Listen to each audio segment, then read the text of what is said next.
गजानन विजय ग्रंथ अध्याय 8। श्री गणेशाय नमः।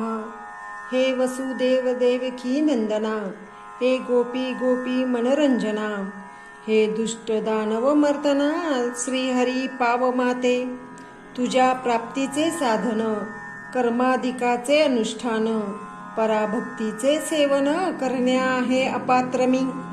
तुझी ज्ञानदात्री शास्त्रे सारी, गिवार्ण भाषा भीतरी, त्याचे सांग करू हरी सेवन ते कवन्या रीती। गिरवानाचा नसे गंध, त्यातून माझी मती मंद, कमलातीत मकरंद बेडुकाला मिळतो कसा। अन्नदाने तुझी प्राप्ती, जरी करू घेऊ श्रीपती, तरी धनाचा अभाव निश्चिती, दारिद्र्य पदरी बांधले त्वा। जरी करू मी तीर्थयात्रा, तरी सामर्थ्य नाही गात्रा, तशातही अंधत्व आता आले आहे दृष्टीते। ऐसा सर्व बाजूनी मी हीन दीन चक्रपाणी, दारिद्र्याचे मनीच्या मनी जाती जिरोन मनोरथ। हे व्यावहारिक दृष्ट्या खरे जरी, परी तुझी कृपा झाल्यावरी, स्वानंदाच्या सागरी पोहत राहे अहोरात्र। तुझ्या कृपेचे महिमान आगळे आहे सर्वाहून, घनाच्या पाण्या लागून दाम देण्याची गरज नसे। मेघानी आणल्या मनात, तळी विहिरी भरतात, निवळ खडकास फुटतात, पाट पाण्याचे पांडुरंगा। ऐस्या त्या तव कृपेचा, दास गणू हा भुकेला साचा, घास एखादा तरी त्याचा घाल माझ्या मुखात। तेने मी तृप्त होऊन अवघ्या सुखाते पावेन, अमृताचा लाभता कन रोग सारे दूर होस्ती। असो मागील अध्यायी देशमुख पाठला लागी, मुक्कामाते दुफळी बाई येऊन बैसली हे ऐकिले। जेथे जेथे ही नादे दुफळी, तेथे तेथे हे करी होळी, अवघ्या सुखाची रांगोळी हिच्या पायी होतसे।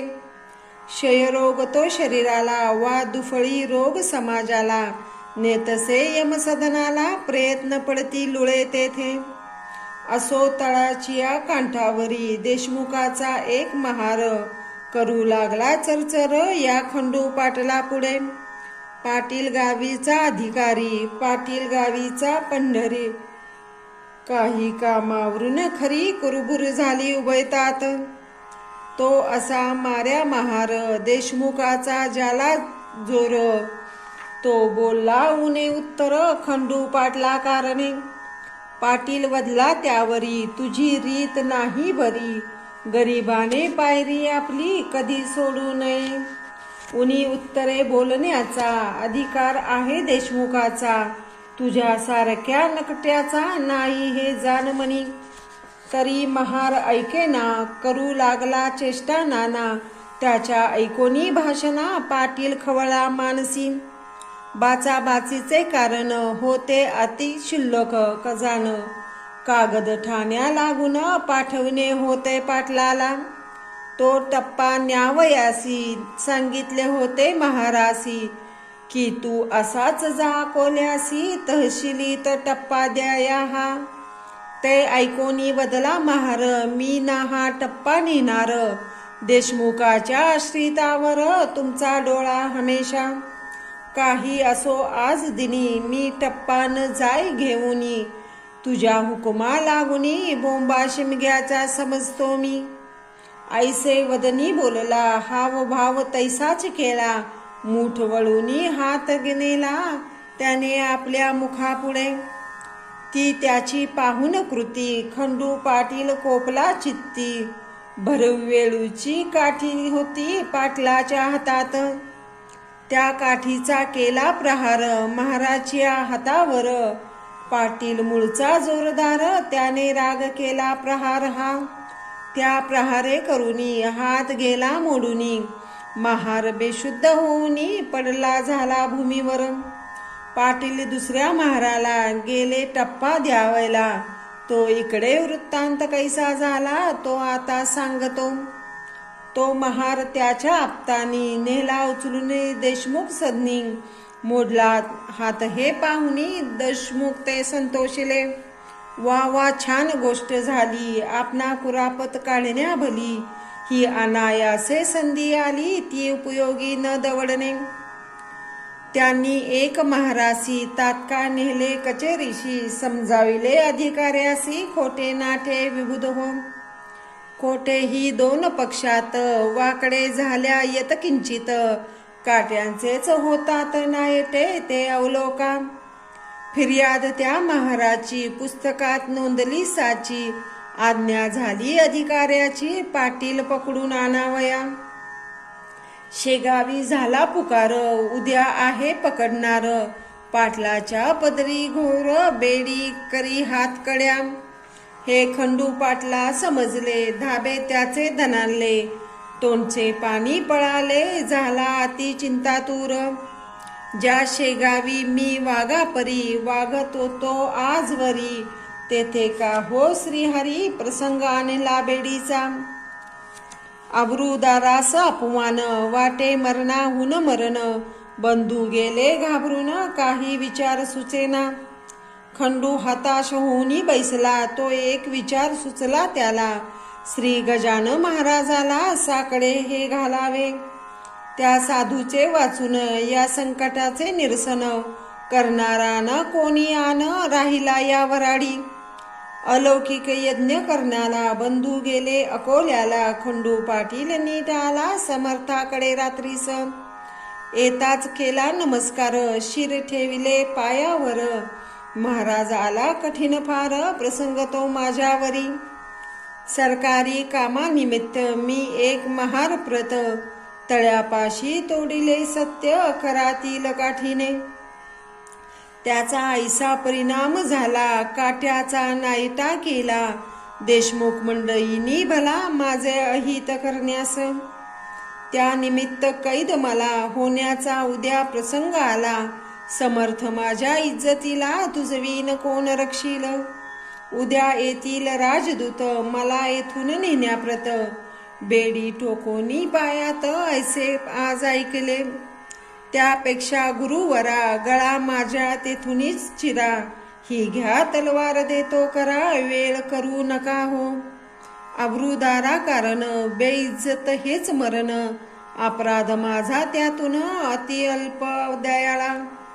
त्या अपराधारूपी खड्याचा, हा डोंगर झाला साचा. अभिमान माझा अब्रूचा, धरा समर्था ये काळी. जयद्रथाच्या वेळेला अग्निकाष्ट भक्षणाला. होता अर्जुन तयार झाला, केवळ आपल्या अब्रूस्तव.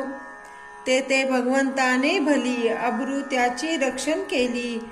प्रभूने वस्त्रे नेसविली, द्रौपदीला सभेत. तेवी मम अब्रूची ही पांचाळी, देशमुख कौरवानी आणली. नम्र करण्यासाठी भली, तिचे करा हो रक्षण.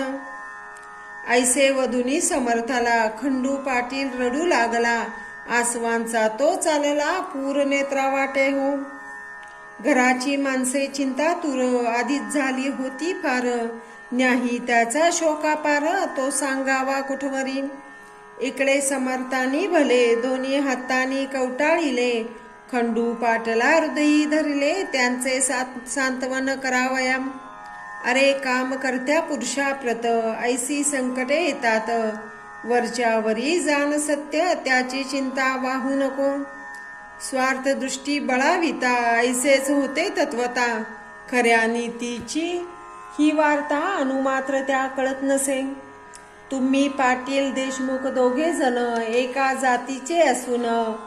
एकमेकांचे नुकसान स्वार्थे करू पाहता. मग कौरव पांडवात, स्वार्थेचा आला विपट सत्य. परी पांडवांचा पक्ष तेथ, न्याय खरा होता की. म्हणून पांडवाकाराने सहाय्य केले भगवंताने. सत्यासाठी मारणे भाग पडले कौरवांना. जा भिवू नकोस तिळबरी, बेडी न तुशी पडणार. किती जरी केला जोर, देशमुखाने आपला. तेच पुढे खरे झाले, पाटील निर्दोषी म्हणून सुटले. जे का संत मुखावाटे आले, ते न खोटे होईल कधी.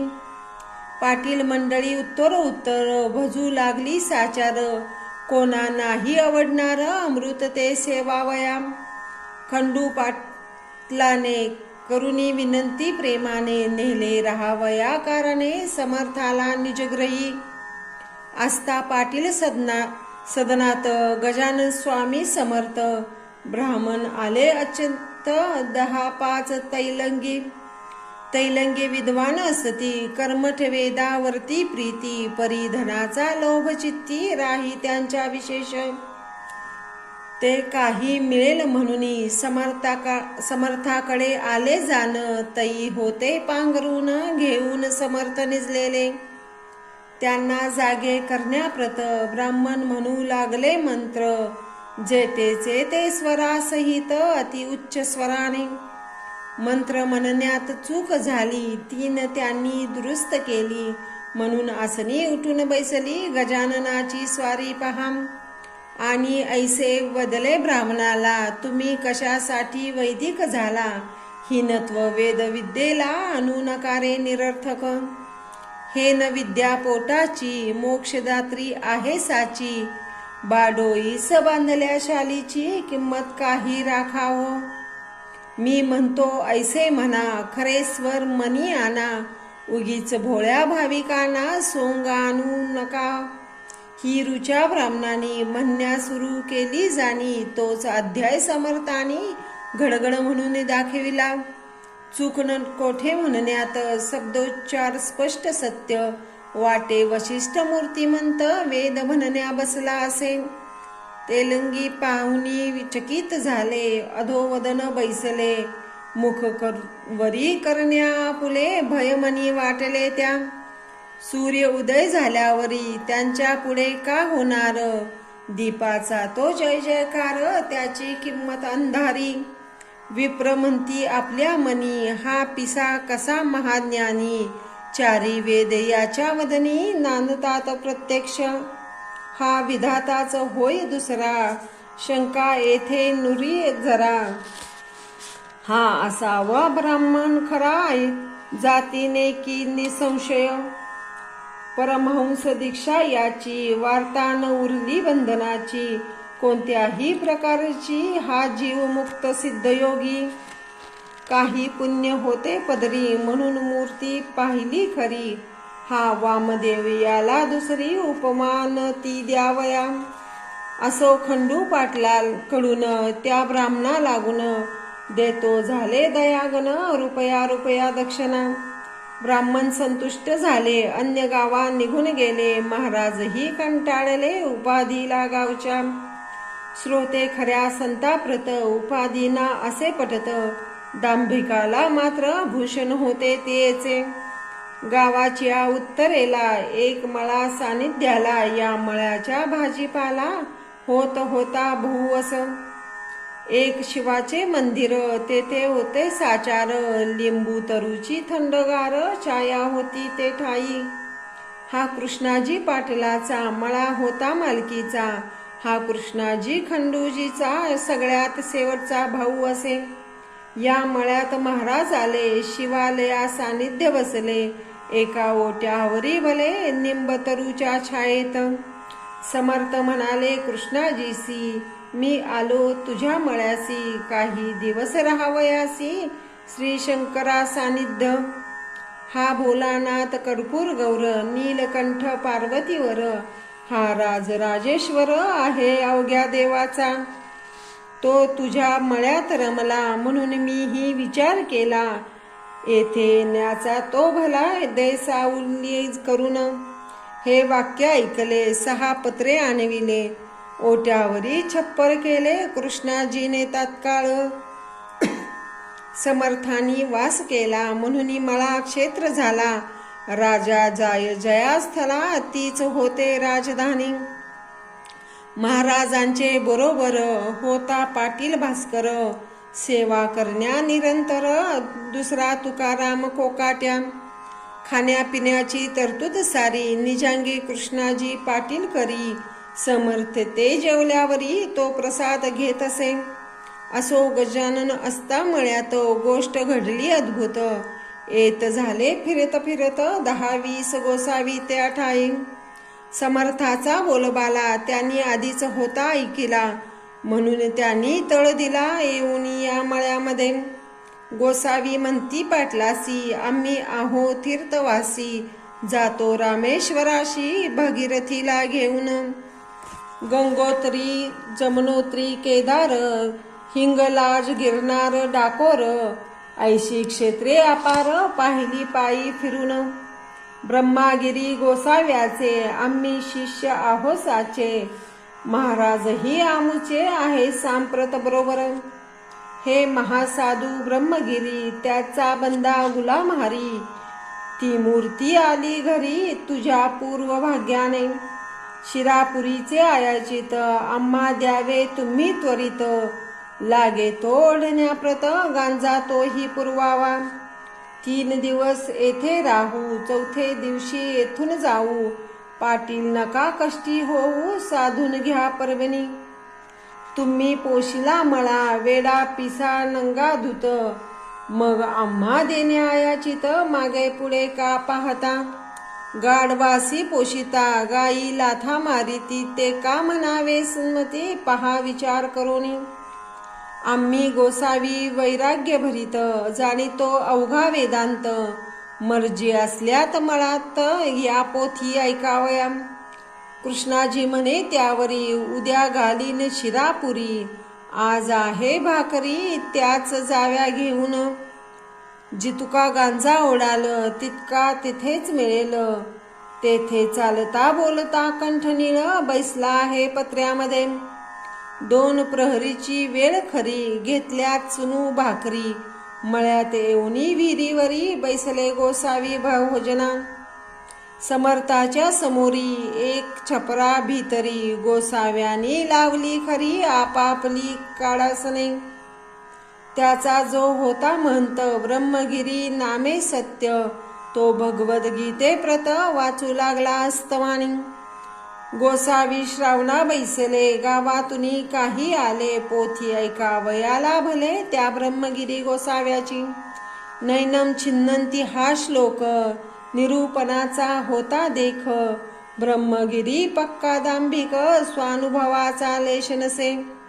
निरूपण त्याचे ऐकले गावकऱ्यांचा नाही पटले, ते आपापसात बोलू लागले हा नुसता शब्दच्छल.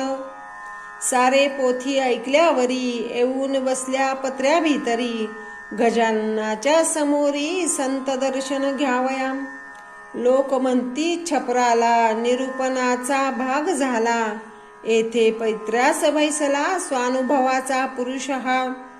तेथे ऐकला इतिहास, येथे पाहिला प्रत्यक्ष पुरुष, या भाषणे गोसाव्यास राग आला काहीसा. अवघे गोसावी गांजा प्याया बसले होते येऊन या, त्या पत्राची आठाया चालली चिलीम गांजाची.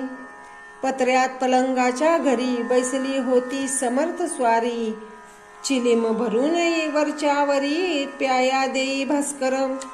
त्या चिलमीच्या विस्तवाची ठिणगी पलंगी पडती साची, ती पडताच कोणाची दृष्टी न गेली तिच्यावरी.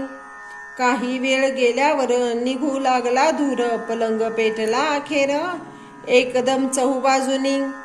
तो प्रकार पाहता भास्कर बोले सद्गुरुनाथा, पलंग सोडा शीघ्र आता त्या खाली उतरून.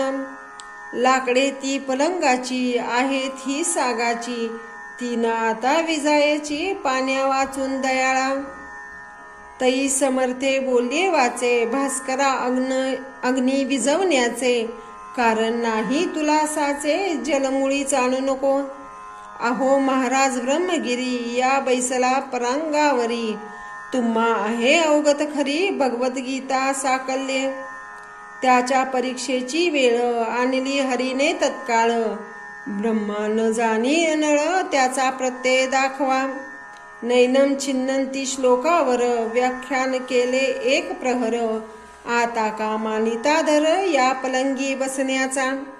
जा जा भास्करा लवकरी, ब्रह्मगिरीला करी धरी, आणून बैसवी अत्यांदरी या जडत्या पलंगास. ऐशी आज्ञा होता क्षणी भास्कर गेला धावूनी, ब्रह्मगिरीचा सव्य पाणी धरला त्याने निज करे.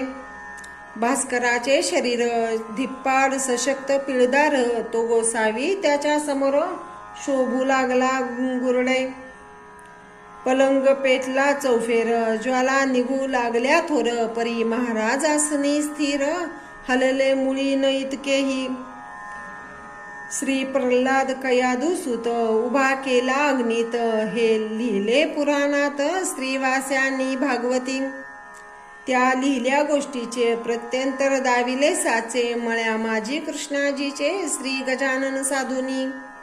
ब्रह्मगिरी म्हणे भास्कराशी, मला न न्या पलंगापाशी, महाराजांच्या अधिकाराशी मी नाही जाणितले.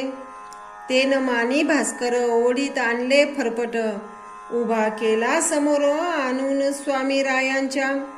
नैनम दहती पावका, हे करून दावा वाक्य, ऐसे बोलता महाराज देख, गोसावी परम घाबरला. गोसावी म्हणे भीत भीत, मी पोटऱ्या आहे संत, शिरापुरी खाण्याप्रत मी झालो गोसावी. माझ्या अपराधाची क्षमा, साच करी शांती धामा, केला खटाटोप रिकामा, अर्गिता शास्त्र टिकवण्याचा. तुला पिसा मी म्हणालो, आता पस्तावा पावलो, मी दाती तृणू दाह करू लागलो, शरण तुला अभय दे.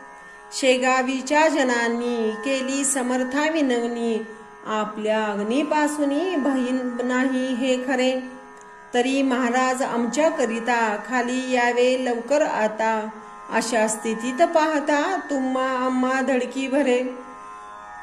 म्हणून आमच्यासाठी उतरा खाली ज्ञान जेती, गोसावी झाला हिमपुटी, तो न काही बोलेना. लोक विनंतीस द्यावा मान, खाली उतरले श्री गजानन, तो पलंग पडला कोसळून, एकही पळी न लागले त्याला. अवघाचा होता जळाला, जो भाग शेष उरला, तो लोकांनी विझवला, साक्ष दाखवण्या त्रास. ब्रह्मगिरी पायी लागला, निराभिमानी अवघा झाला, स्पर्श होता गंगाजला, मलकोठणी राही तेथे. मग मध्यरात्रीच्या समयाला ब्रह्मगिरीस बोध केला, आजपासून चेष्टेला तू या सोडून दे रे. त्यांनी राख लावली, त्यांनी उपाधी दूर ठेवली, अनुभवावी न सांगावी गोष्ट कोणा निरर्थक. नुसते शब्द पांडित, माजले जगी अतोनात, तेनेच आहे झाला घात आपली या संस्कृतीचा. गोसावी मच्छिंद्र जालिंदर, गोरख गहनी साचार, ज्ञानेश्वराचा अधिकार किती म्हणून सांगावा. स्वानुभवाचे झाले यती, श्री शंकराचार्य निश्चिती, यांची चरित्रे आणि मना. खरी खाया शिरापुरी, भटकू नको भूमीवरी, सारण माया माझारी, येतुलेही गवसनार. ऐसा बोध ऐकेला, ब्रह्मगिरी विरक्त झाला, प्रातःकाळीच उठून गेला, कोण न भेटता शिष्यासह. ही गोष्ट दुसऱ्या दिवशी कळली अवघ्या गावासी, जो तो आला पहावयासी, मळात जळलेल्या पलंगाते. हा दास गुणू विरचित, श्री गजानन विजय नामे ग्रंथ, तारो भाविका भवाब्दित, हेची इच्छा दास गुणू. शुभम भवतु. श्री हरिहरार्पणमस्तु. इति श्री गजानन विजय ग्रंथस्य अष्टमोऽध्याय समाप्तम्.